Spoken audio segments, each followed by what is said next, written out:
This is Ramblin' Man Moto, out between periods of rain. It rained this morning, gonna rain late this afternoon. And for those who care about my flying eyes experiment, so I received an exchange with a set of frames that's more narrow, the Ninox, I guess they pronounce it, N-I-N-O-X, and I'm wearing them right now. These are their non-prescription bifocal readers that I'm wearing just to see how it feels, and I'm using the helmet when I usually wear at night when I want these, and these are feeling really good. Some fogging up when I'm stopped, so I got to keep the visor open, but you know, I won't know how the prescription lines up and how I feel. I'm going bifocal rather than progressive because of the issues I was having with peripheral vision. But for now, I'm just testing the frames, and these are feeling pretty good. When I lower my head down, the glasses are going with me. And if they're doing that in this helmet, it shouldn't be a problem at all in my other helmet. So one of the things that I think I need to work on, obviously, is my curves. And one of you commented that I need to stay, like, to the left and stay in the right. And that's not something I've been doing. I have been trying to do this, but I do get nervous that I'm waiting too long to start the turn. So I tend to start maybe earlier than I should. The other thing, not on the rod that it was said about necessarily, but out here, I get nervous about being too far to the right because two reasons. A lot of these driveways mostly gravel, and there'll be a ton of gravel out in the road, like over here in position 3. And then the other thing is, because of the same issue as potholes, some of these roads aren't great. Now that's not, on that ride I was doing the Skyline Drive, that's not why I was necessarily doing the turns different. It is out here, but part of it is I got to get comfortable still leaning, and because of that I lean, start the turn earlier. Not saying that's right, I know what I'm doing is not right, it's just something I got to keep working on. You guys also know, I've said in some other videos, I don't ride in position 1 out here in the country too often, like, because when I come around curves, people will be in my lane, and even though I can see less in position 2 or 3, at least I'm usually out of the lane part that they're taking up in lane 1 by being over the line. Rather than me having to get there, I'm already there. I've got 5,102 miles. My dealer is closed on Mondays. I've been postponing scheduling my 5K service, and after that trip to Skyline Drive, it put me over. I do like the dealer to do that one. I've been trying to handle my own oil changes, so I did it in the Super Chief Limited.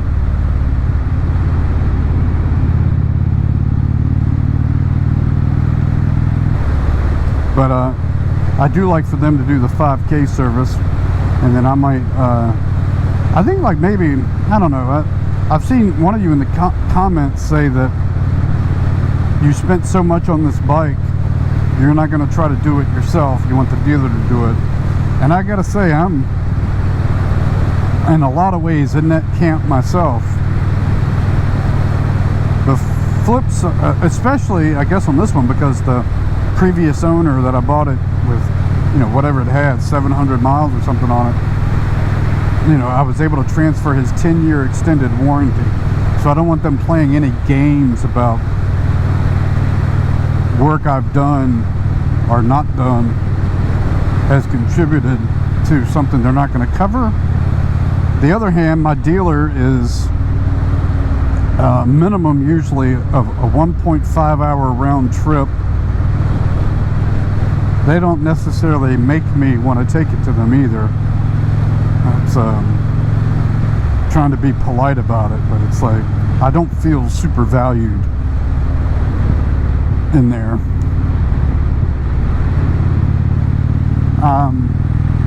But there's things that I just don't know how to do. Most things on this I don't know how to do, so I've been learning. And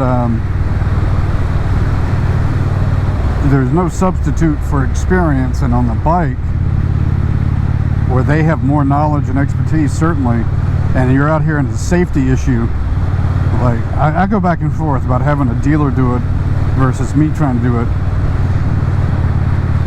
Something as simple as the oil change, it's like, for those who do them all the time, you just, you kind of take for granted what you know. And for those of us doing it for the first time, and I don't do them often enough, so I make a lot of notes and on my computer about what I did to try to remember, because I don't do it often enough to remember from job to job. But for those who do it all the time, you kind of forget the little nuances and little tips. And other than YouTube and the Indian forums, there's nobody I'm really learning from.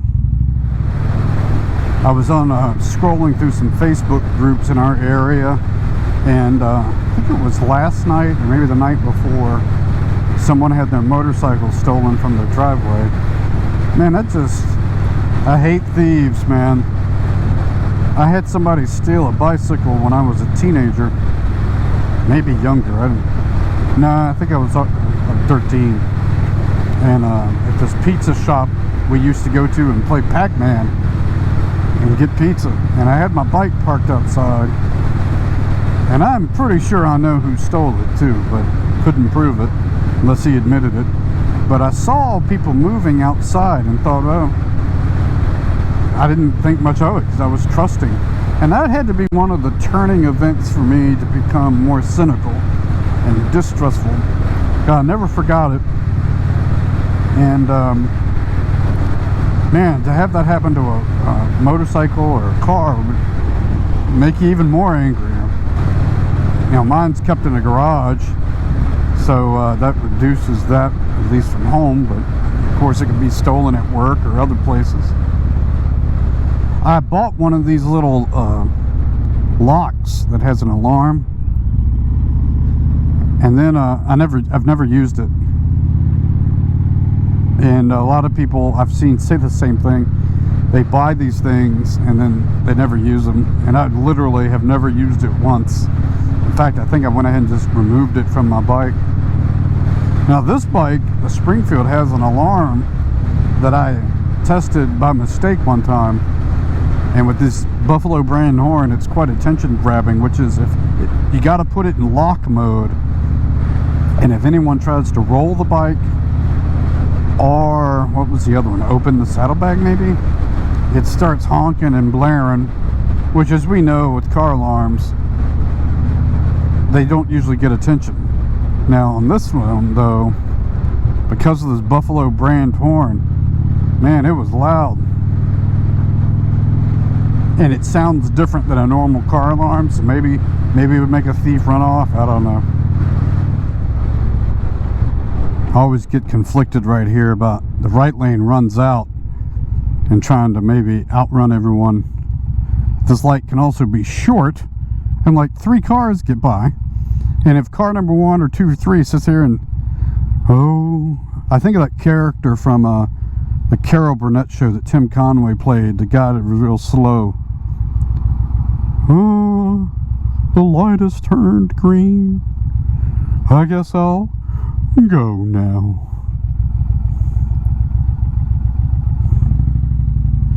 See, that's what this guy's doing.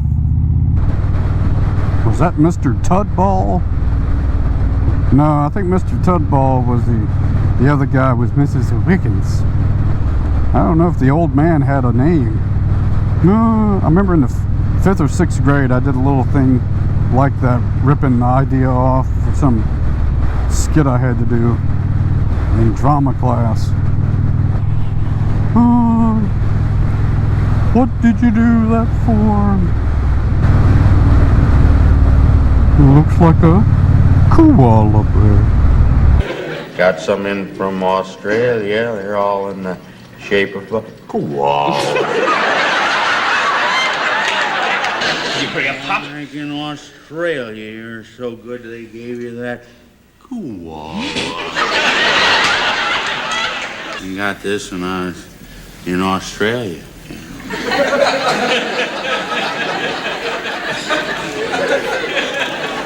That's real cool. If you guys never watched Tim Conway and Harvey Korman, you should. Sometimes I'll pull those up.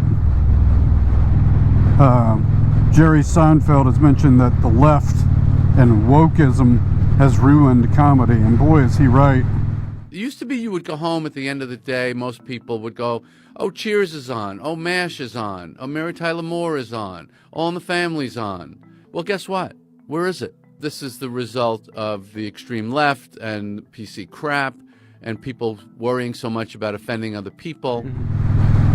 Now those guys weren't breaking any woke virtues. Conway and Harvey Korman were just hilarious together, and it was always fun to see Harvey breaking up at Tim. The dentist sketch is probably the best one.